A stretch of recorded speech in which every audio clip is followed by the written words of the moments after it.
tell you there is nothing less secure than a piece of paper. There is nothing less secure, and the reason why these things happen is because there's no way to verify or even, as I said, identify someone who comes into the country through manual processes.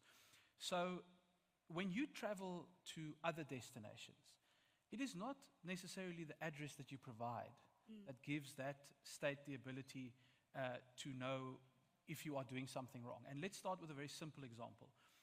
If someone comes into South Africa, do we have proof that they've left if we don't have biometric systems?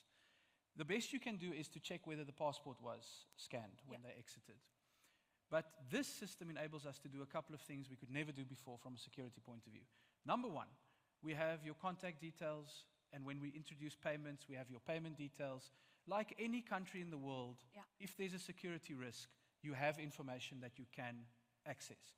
Secondly, we know if you haven't left because your face wasn't scanned on the way out.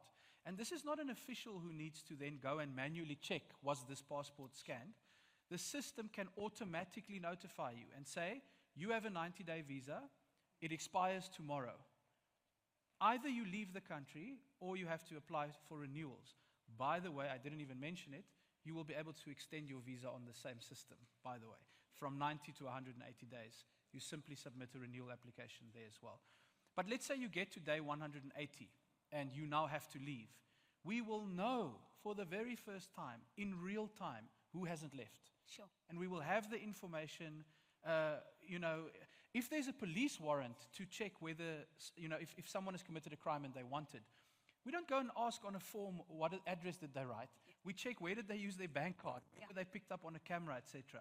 And this is why I'm so passionate about the biometric point of view, that we need to have proper security systems for foreigners. We cannot do it only to South Africans. We have to have it for all travelers. So I think that probably, hopefully, deals with the broader question.